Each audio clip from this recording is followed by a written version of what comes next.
खुलुमबाय बर'नि निउज चेनेलाव नोंथांमोनखौ बराय हरग्रोनाय जाबाय।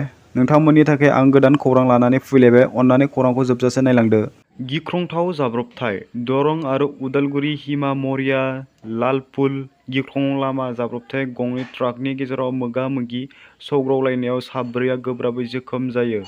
मिथिनो मोननाय बादिब्ला तेजपुरनिफ्राय गुवाहाटी फारसे गंसे UP 52807135 ट्राकआ गुवाहाटीनिफ्राय तेजपुर फारसे गंनै ट्राक AS 26A62513 नि गेजेराव सौग्रावलायदोंमोन। जाउनाव गंनै ट्राकनि सिङाव थानाय साब्रै सालायग्रा आरो हेन्डिमेनफोरा गोब्राबै जोखोम जायो। जोखोम जानायखौ गोब्राब थासारियाव रैखा खालामनाय जादोंमोन आरो पुलिस आरो जायगानि सुबुंफोरनि मददजों देहा फाहामसालियाव दैथायहरनाय जादोंमोन। जोखोम जानायफोरनि सिनायथिखौ दासिमबो मिथिनो मोननाय जायाखै। जौ लोंनानै गारि सालायोब्ला सांग्रां जा, मानोना बे बारनिफ्राय जौ लोंनानै गारि सालायोब्ला गोख्रों साजा होनाय जागोन। जौ लोंनानै गारि सालायोब्ला खुंथाय बिफाननि मेगनाव गोग्लैगोन। जौ लोंनानै गारि सालायग्राफोरनि सायाव खुंथाय बिफाना जेबो अननाय आरो निमाहा होनाय नङा। जौ लोंनानै गारि सालायनायावनो गोबां जाब्रबथायफोरा जाफ्लेबाय थायो। बेफोरखौ नोजोर बोनानै खुंथाय बिफाना बे राहाखौ लादों। जुदि गारि सालायग्राया जौ लोंनानै गारि सालायो अब्ला बिनि लाइसेन्सखौ जब्द खालामनाय जागोन। जौ लोंनानै गारि सालायनायाव जायफ्रा गिबि खेबनि हमजादों अब्ला बिसोरनि लाइसेन्सखौ 3 दाननि थाखाय दाननाय जागोन। जुदि बे आयेनखौ मानिया लासेनो खनले सिफायो अब्ला बिनि सायाव खुंथाय बिफाना गोख्रों साजा होनाय जागोन। लोगोसे खुंथाय बिफाना बिनि लाइसेन्सखौ आबुङै दाननाय जागोन। बेनि अनगायैबो गोबां रांनि जरिमाना होनांगोन।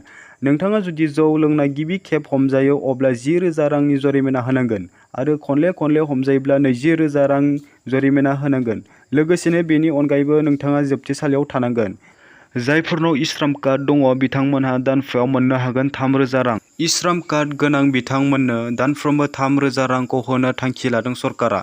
जर'खायै आनअर्गानाइजेशन सेक्टरनि मावफारियाफोरा बे रांनि अनसुंथाइखौ मोननो हागोन। जायफोरा एसेल' बिबांनि आय, दिदोमथि गैयै आरो खान्थि गैयै साख्रि सेक्टरनि मावफारियाफोरा बे रांनि अनसुंथाइखौ मोननो हागोन। गुवाहाटी नोगोरमायाव न' भारा थानायनि सिगां नोंथाङा जोबोद सांग्रां जा। आइजोफोरा सांग्रां जानाया जोबोद गोनांथार। सासेनि उनाव गुबुन सासे समायना आइजो गुवाहाटी नोगोरमायाव मानो बोलि जागासिनो?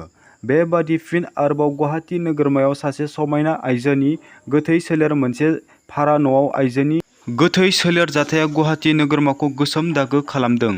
बनस्मिता बरग'हाइ मुंनि सासे समायना आइजोनि गोथै सोलेरखौ बोखांदों गुवाहाटीनि मोनसे भारा न'आव।